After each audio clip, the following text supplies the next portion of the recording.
Students and staff gathered for a very special recognition ceremony at the district's central office recently to acknowledge the Madison Lady Bears and Madison staff for their amazing achievement and recent trip to Rennes, France.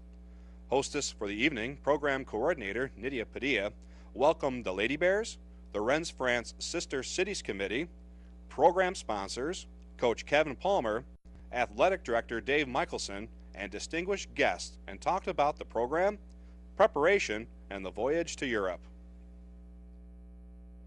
Bonjour. Did I say that correctly, Mr. Michelson? Good evening. I just said good evening in French.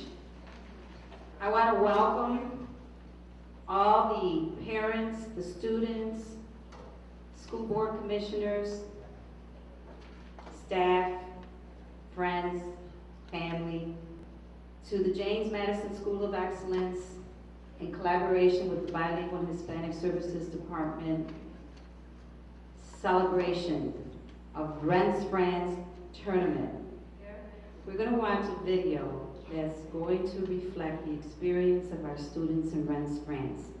Rosemary, lights please. In the spring of 2004, a group of students in the Rochester City School District gained the experience of a lifetime as they took a special trip across seas to experience culture, life, and the game of basketball in Rochester's sister city, Rennes, France.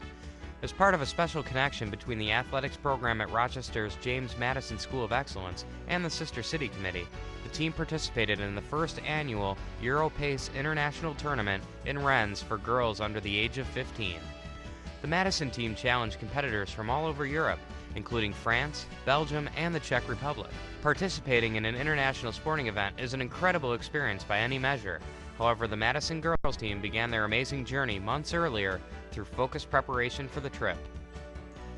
Like any sports team, the Madison traveling girls basketball team, the Lady Bears, trained hard in preparation for the event. Under the guidance of basketball coach Kevin Palmer, students practiced 3 days a week after school at the gymnasium at James Madison and were ready and eager to compete at Rennes. Coach Palmer talks about the preparations.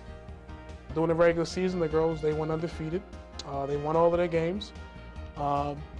And once we started to prepare for the traveling team, even though we didn't have the same numbers, the girls knew what was expected of them in practice, and we didn't tone down on them at all. We say, you know, we're getting ready to take this internationally, so if anything, we need to practice harder.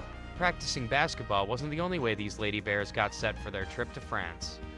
For many weeks before the trip, the girls were here in Irlande St. Aubin's room after school studying the French language. The girls were focused on learning how to communicate with others at the tournament and during their stay in France. They knew that they were going to go to play again, and they wanted to go and win.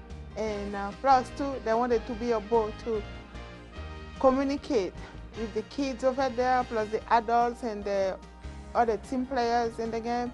So the kids were very, very enthusiastic to learn the language. In order to afford the trip, James Madison relied heavily on donations and raised additional money through a 3-week car wash fundraising event at the school.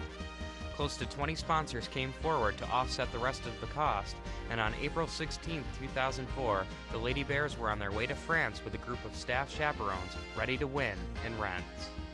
For 4 days of the trip, the Lady Bears participated and placed in the tournament, competing with teams from all over France, the Czech Republic, and Belgium.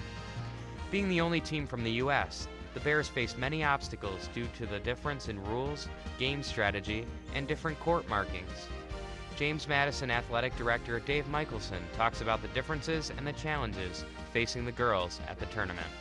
It was interesting, the team from the Czech Republic, they would play a all-out, in-your-face press defense. I mean, they were full court pressing, regardless of the score. That is a lot different than here in the States. And some people and coaches would think that that's almost, you know, unsportsmanlike, but they didn't know any other style of play. They had to deal with that over-aggressive style of play. I mean, they needed to make adjustments with their game. They couldn't get rattled when a girl was guarding them closely. They had to be able to handle the pressure, and I think for the most part they did that. At the tournament's end, the Lady Bears walked away with 4th place and a Most Valuable Player award for Misha James, who scored the most points of any girl at the tournament. Most importantly, these girls gained a greater understanding of what it means to be a team and have fun together. After the tournament, the group devoted the rest of its stay in France to seeing as much of the country as possible. They traveled on to see all the wondrous sights that France had to offer, including the Eiffel Tower, Louvre Museum,